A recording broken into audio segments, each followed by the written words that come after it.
Hi, welcome to the Take 5 podcast, the show that helps strengthen firefighters in protecting those relationships that matter most. I'm your host, Lee Sullivan, licensed mental health counselor and certified emotionally focused therapist. I'm so glad you're here today.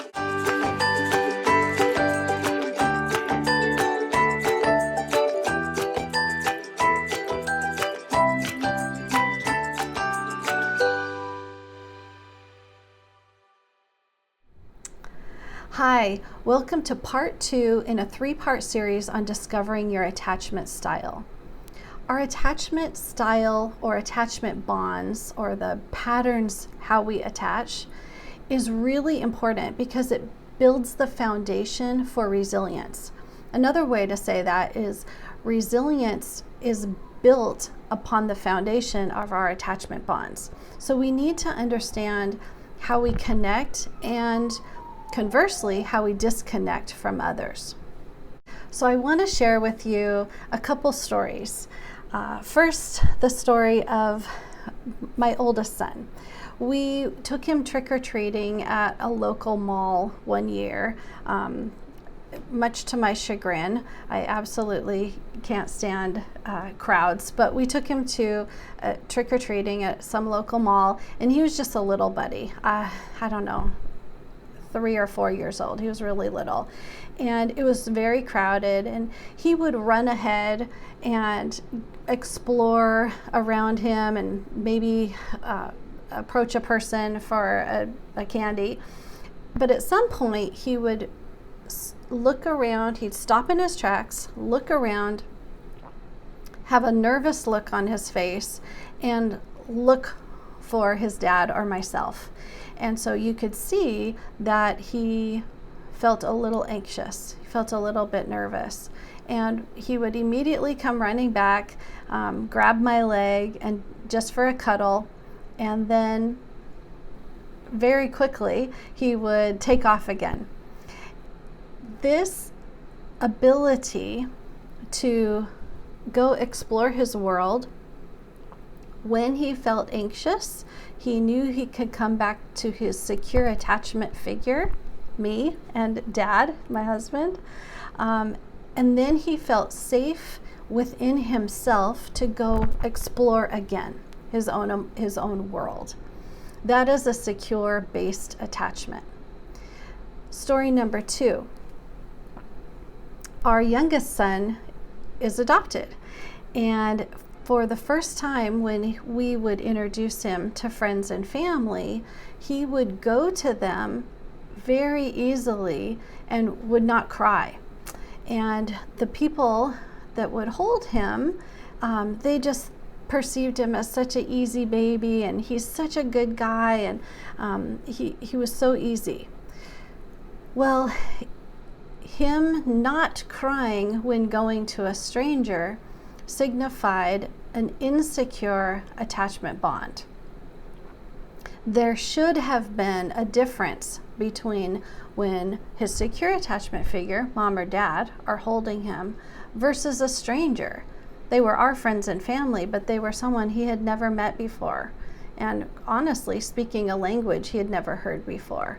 So to him, it was the same being held by a stranger and his parents. That was an indicator to us that we have some attachment to do with this little guy. We need to build a secure foundation and a secure attachment bond with him so that he knows that we are different than the strangers that are holding him. There's a strong amount of research out there that correlates attachment theory, in other words, our needing others, and workplace stress.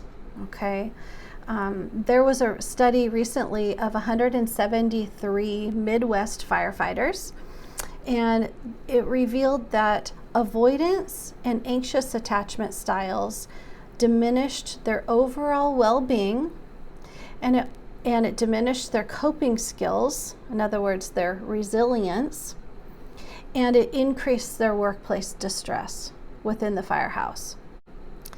So when we're looking at research, we also want to include those studies about the military. And the reason we want to do that is because their deployment structure, or the process that they deploy, really mirrors I think of it as mini deployments of shift work. So the patterns are the same. They might be exaggerated for the military personnel because the duration is much longer. However, the process of deployment, leaving home, and then re-entry back to home parallel the firefighter experience. And so we want to, when we're looking at research, we want to gather those studies that also include the military. There was a recent study where they looked at active duty military families, and they noticed a significant importance on their connections. So more closely connected couples and families, they endured deployments with increased resilience. So re-entry back into home was much easier for those military personnel and for the families. Less distress when they were deployed, easier re-entry back into home when the couple was securely connected. In 2020, there was a research study conducted on over 4,000 participants. Now, these were civilians, but that is a massive amount of research participants. So it's a huge study, which means we want to take note of the pattern that they discovered in their research. They discovered that the goals to change attachment anxiety and avoidance were a predictor in attachment growth over time. So, in other words, their study looked at people specifically with anxious and avoidant attachment patterns, and they discovered through their research that their own volition actually caused them to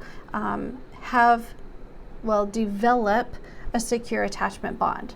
In other words, their research suggests that an increased attachment security can occur over time for folks with anxious and avoidant attachment patterns.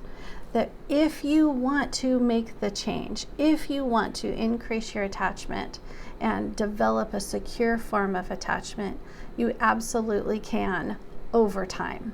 So I like that study because it's a huge amount of participants and it's very hopeful.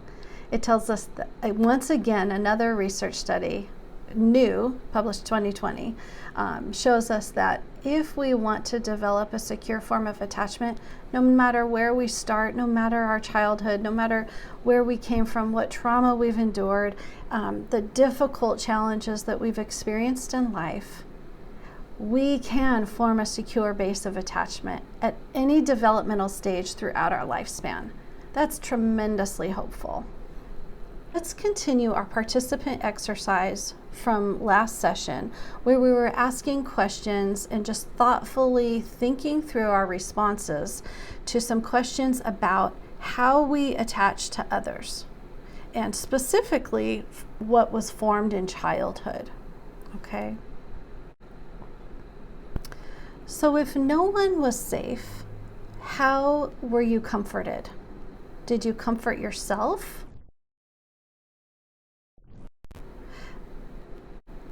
How did you learn that people were unsafe?